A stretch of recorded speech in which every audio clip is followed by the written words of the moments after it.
Hi అండి, అందరికీ నమస్కారం. Welcome to my YouTube channel. ఈ వీడియోలో ఏపీలో ప్రభుత్వానికి ఉద్యోగులపై చిత్తశుద్ధి లేదు, ఉద్యోగులపై వివక్ష, ఒకరికి ఒకలాగా మరొకరికి ఒకలాగా అని అయితే అంటున్నారండి. సో ఆ వివరాలు ఏంటో ఈ వీడియోలో తెలుసుకుందాం. వీడియో అయితే ఎక్కడ కానీ స్కిప్ చేయకుండా ఎండ్ వరకు అయితే చూసేద్దాం. వీడియో నచ్చినట్లయితే ఒక లైక్ చేయండి. ఇంకా మన ఛానల్ ఎవరైనా సబ్స్క్రైబ్ చేసుకున్నట్లయితే వెంటనే సబ్స్క్రైబ్ చేసుకోవడం ద్వారా నేను చేసే లేటెస్ట్ అప్డేట్ న్యూస్ ఎప్పటికప్పుడు మీ వరకు అయితే రీచ్ అవుతాయి. ఇక ఆలస్యం చేయకుండా మనము వివరాలకైతే వెళ్ళిపోదాం.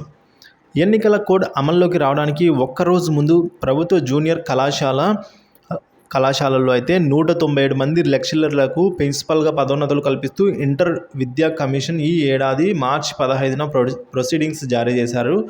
సో ఈ ఉత్తర్వులను సవాలు చేస్తూ ప్రభుత్వం junior lecturers library science association వారైతే అధ్యక్షులు కె సంజీవరావు గారు మరికొందరు సింగిల్ జడ్జి వద్ద అయితే వ్యాజ్యం చేశారండి. సో ప్రిన్సిపల్ పోస్టుల పదోన్నతి జూనియర్ లెక్చరర్లకు ఎలా ఇస్తారు, వారిని పరిగణలోకి తీసుకోకపోవడం, అలాగే 2021 ప్రభుత్వం జారీ చేసిన జీవో నెంబర్ 76కు విరుద్ధమని అయితే పేర్కొన్నారు. ఈ వ్యాజ్యంపై విచారణ జరిపిన సింగిల్ జడ్జ్ ప్రిన్సిపల్గా పదోన్నతులు కల్పిస్తూ ఇంటర్ విద్యా కమిషన్ జారీ చేసిన ప్రొసీడింగ్స్ను సస్పెండ్ చేశారండి.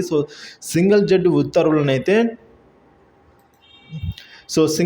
ఉత్తర్వులను సవాల్ చేస్తూ నెల్లూరు జిల్లా సులూరుపేటలో అయితే ప్రభుత్వ జూనియర్ కళాశాల ప్రిన్సిపల్ కె శ్యామ్కుమార్ గారు హైకోర్టు ధర్మాసనం ముందు అప్పీల్ చేశారండి. ఈ అప్పీల్పై ఇటీవల విచారణ జరిపి ధర్మాసనం జీవో నెంబర్ 76 విషయంలో కోర్టుకు హాజరయ్యి వివరాలను అయితే ఇవ్వాలని అయితే పాఠశాల విద్యాశాఖ ముఖ్య కార్యదర్శిని ఆదేశించిన విషయం తెలిసిందే. కాబట్టి ఈ నేపథ్యంలో ప్రధాన కార్యదర్శి ప్రవీణ్ కుమార్ హాజరై హైకోర్టుకు అయితే వివరణ ఇచ్చారు.